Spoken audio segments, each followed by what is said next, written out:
What's up guys, today we're going to be going over day 2 of the Solstice of Hero Empowerment buffs. This one will be the Arc one, and just like the previous day, we will be using mostly Arc subclasses and also Arc weapons in this video. And first we will be breaking down exactly what this Arc empowerment does and also a few cool builds, one per character with this buff to fully take advantage of all the benefits it gives you throughout this event. So first, looking at what this buff does, first without it we hit 4903 on a melee on Greg, then our sword hits for 13,238.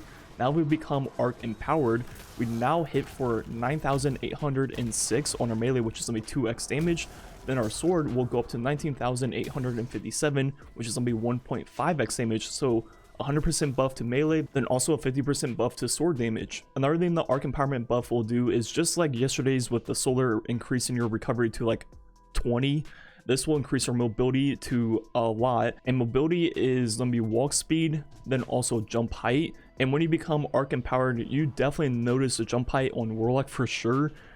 As you see right here, you jump really high with just your base jump. I mean, you pretty much have moon gravity. And another cool part about the Arc empowerment buff is that it also gives you infinite sword ammo while empowered. As you see, if you hold your sword out, it constantly regens 1 ammo like per second, which means you can pretty much just go crazy. Another thing is with the mobility turned up to like 12, 13, whatever, you can also jump swing with swords and go really far. It's not quite old sword skating because you can't activate your jump while doing it, but I'm sure the speedrunners will figure out something cool to do with this. But at the same time, it's only around for a few weeks each year, which means it's banned from speedrunning, so it's kind of pointless to even try to figure anything out.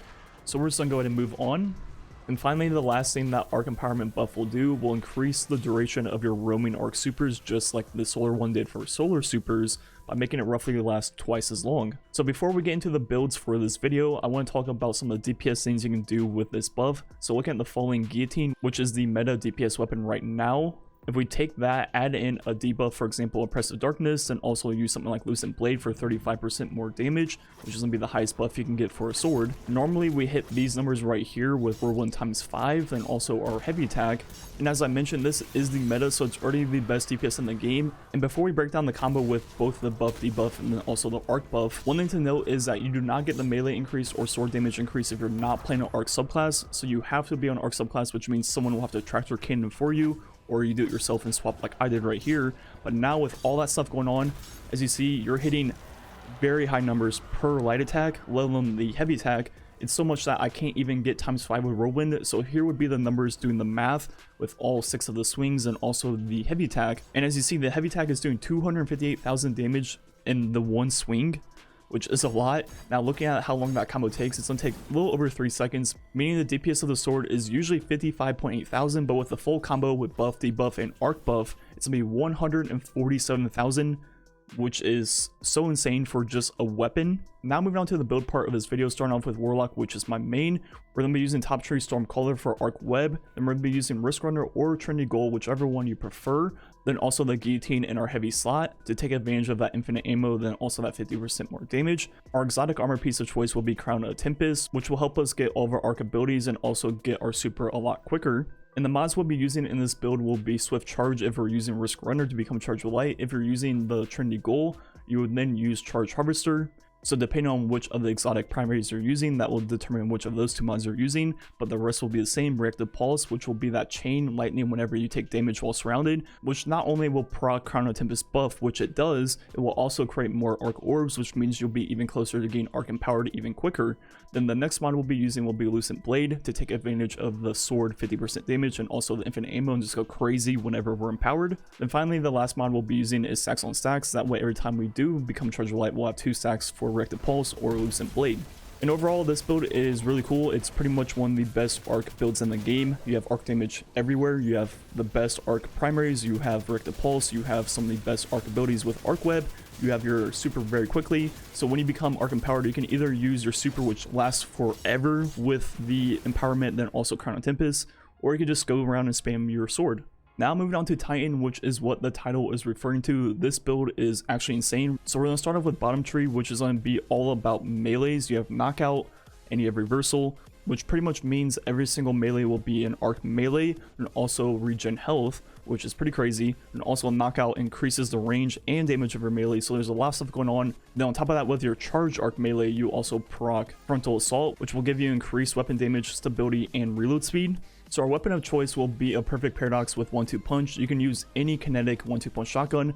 I have Trinity Goal on, but a different version of this build will be with tractor cannon and heavy slot instead. In that scenario, you can pretty much use whatever arc primer you want. And our exotic armor piece of choice will be Synthoceps, which will give us increased melee range and damage while surrounded. Or you can use Worm God Crest, which will be a higher damage buff, but it'll be harder to keep the buff going. So depending on which one you want, both are really good. And we'll be using pretty much the exact same for mods. Charge Harvester, that way whenever we get melee kills, we become chargeable light. Then we also have stacks on stacks, that way every single time that happens, we get 2 stacks of chargeable light. Then we have Reactive Pulse once again with double hands on, because we're mostly going to be using our melee ability, so we're going to be getting a lot of super energy while doing that. Then finally, the last mod will be Lucent Blade if you're using Trinity Goal. If you're using the tractor cannon variant of this build, you can pretty much use whatever you want right there. But overall, the whole concept of this build is pretty much just melee everything, and even without the arc empowerment, you're still pretty much one-shotting everything in the game with this build. But then when you become arc empowered and get that 2x damage, I mean, you're like one-shotting strike bosses. I mean, it is insane how much damage this build is doing. And we don't even have Thunder Coil. If this was a season with Thunder Coil, holy crap, this thing would be insane. So as you see, if you get the entire combo going on Greg, he's dead. He's definitely dead. I hit for, let's see, 458,911 per melee. And if we do a few combos where you shoot in double melee, which you can do on Titan, that takes 3.588 seconds. I mean, DPS is, you know, just a cool 519,000. And just light work, you know, not even Thunder Coil. Thunder Coil would be 50% more on top of that. That would be stupid. But anyways, moving on to the Hunter build, which is going to be the typical 1-2 punch build on top tree Arc Strider with combination blow. Then our exotic armor piece will be Liar's Handshake, and the exact same 4 mods that we're using on Titan. If you're using Tractor Cannon, once again, you don't really need Lucent Blade. You can use whatever in that slot. For example, what I would be using would be the Icalis SMG to create Arc Orbs, and then I'll use Global Reach instead of Lucent Blade. And this combo is going to be a lot easier to pull off than the Titan 1 because of the fact that combination blow lasts for 20 seconds compared to the 5 seconds of Burning Fist, but it's going to result in a lot less DPS. It's still crazy DPS, like 150k, but it's just not quite as much as the Titan 500,000. So overall, those are my 3 arc builds for this video. I think overall arc days are my favorite. The Titan build I did in this video is just insane. I'm pretty sure it can solo Riven. I might try it later this week. The Hunter build is very consistent and just that really good old 1-2 punch build. Then the Warlock build is all about chain Ackler, and when you become arc empowered with that build, you can just spam your sword with infinite ammo and 50% more damage, or you can pop your super, which will easily last for the full 30 seconds. So yeah, overall, all 3 of these builds are extremely strong, and yeah, that's pretty much all I gotta say for this video. Let me know which one of these 3 were your favorite. Anyways, thanks for watching. Catch you guys next time.